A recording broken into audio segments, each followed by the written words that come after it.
تو اس لیے ایک تو اس بات پر متنبہ میں اپنے آپ کو پہلے اور اپنے واسطے سے دوسرے حضرات کو کرنا چاہتا ہوں کہ ہم سچی بات ہے کہ مفتی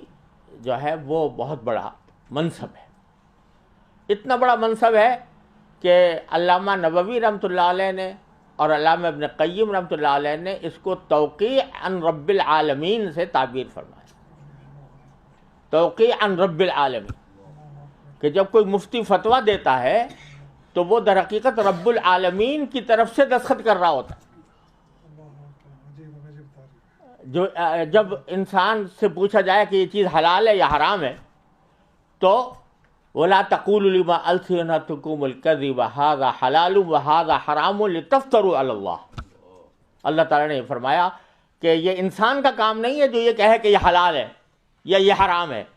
یہ کام تو کس کا ہے؟ اللہ جل جلالہ کا۔ اگر ہم یہ کہہ رہے ہیں کہ شریعت میں یہ حلال ہے تو ہم رسول اللہ جل جلالہ کی طرف سے نائب بن کر، اس کے وکیل بن کر ہم دستخط کر رہے ہوتے ہیں۔ تو یہ توقیع عن رب العالمین ہے۔ یہ تو در حقیقت اتنا نازک کام ہے، اتنا نازک کام ہے۔ حضرت امام مالک رحمۃ اللہ علیہ جیسا شخص، جو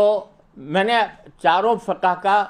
مطالعہ کرنے کی کوشش کی ہے، خاص طور سے جب میں فقہ البیوع لکھ رہا تھا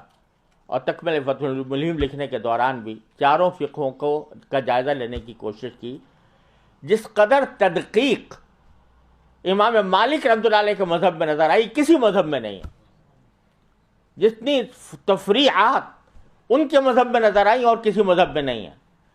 لیکن وہ فرماتے ہیں امام مالک رحمۃ اللہ علیہ کہ جب تک مجھے 70 اپنے وقت کے علماء نے اجازت نہیں دے دی اس وقت تک میں نے فتویٰ دینا شروع نہیں کیا۔ 70 علماء وقت نے جب یہ کہہ دیا کہ ہاں تم فتویٰ آپ دے سکتے ہو تو میں فتویٰ دینے کے لیے بیٹھا، اور اس کے باوجود ان کو کبھی، میں نے کتاب میں نقل کیا ہے کہ ان کو کبھی لا ادری کہنے سے کبھی کوئی شرم نہیں محسوس ہوئی۔ اتنا بڑا امام، ان کے ایک شاگرد کہتے ہیں کہ میں ایک مرتبہ بیٹھا ہوا تھا تو لوگ آ رہے تھے، سوالات کر رہے تھے، پوچھ رہے تھے، تو ہر ایک سوال کے جواب میں کہہ رہے تھے لا ادری لا ادری۔ تو میں نے ان سے کہا میں نے غور کیا تو انہوں نے عدد لکھا ہے اس میں کہ کتنے سوالوں میں سے اکثر سوال کے جواب میں انہوں نے لا ادری فرمایا کہ مجھے نہیں معلوم۔ اور اللہ تبارک و تعالیٰ نے پھر ان سے وہ کام لیا کہ جس کا کوئی شمار کرنا ممکن نہیں ہے، اور حضرت امام مالک رحمۃ اللہ علیہ کے تلامذہ نے ان کا علم پھیلایا، اور ساتھ میں کوئی شخص ایک مرتبہ کسی شخص نے کہا کہ حضرت یہ تو ایک خفیف سا مسئلہ ہے، معمولی سا مسئلہ ہے، تو فرمایا کہ لیس فی الفقہ شیء خفیف، فقہ میں کوئی چیز خفیف نہیں ہوتی۔ اس واسطے یہ کہہ کر میں جواب نہیں دے سکتا چاہے جب تک کہ مجھے پورا علم یقینی درجے میں حاصل نہ ہو جائے۔ اتنے بحر زخار ہونے کے باوجود ان کی احتیاط کا یہ عالم تھا۔ اللہ تبارک و تعالیٰ اپنے رحمت سے ہمیں اس خطرے سے کہ جب کوئی شخص مستفتی بنتا ہے، سوال کرتا ہے، تو بزرگوں نے فرمایا کہ وہ مفتی کو جواب دینے والے کو اپنے اور جہنم کے درمیان ایک واسطہ بناتا ہے، اپنے اور جہنم کے درمیان ایک واسطہ بناتا ہے کہ میں جہنم میں نہ جاؤں، جو کچھ ذمہ داری ہے وہ اس شخص کے گردن پر ہے۔ امام محمد رحمۃ اللہ علیہ سے پوچھا گیا، امام محمد بن حسن شیبانی رحمۃ اللہ علیہ سے، کہ آپ کو ہم ہر وقت دیکھتے ہیں کہ فکر مند رہتے ہیں، مغموم رہتے ہیں، تو اور ایسا جیسے کوئی آدمی حشاش بشاش ہوا کرتا ہے، اس طرح کی کیفیت نہیں ہوتی۔ تو یہ میں نے اپنے والد ماجد رحمۃ اللہ علیہ سے سنا یہ بات کہ امام محمد نے جواب دیا کہ ما بال رجل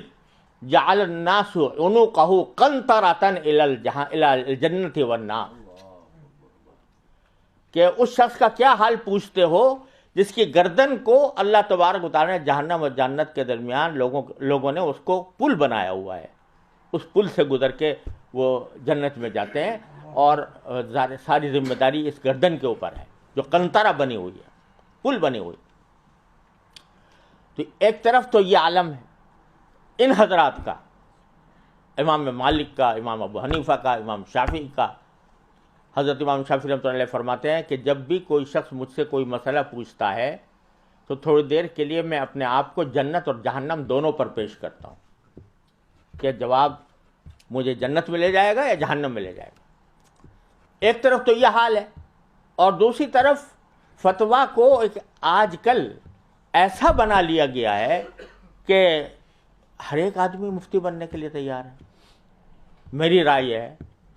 آئی تھنک دیٹ دس از حلال اور حرام، ہر ایک آدمی اپنی رائے پیش کرنے کو تیار ہے اور مفتی بننے کو تیار ہے۔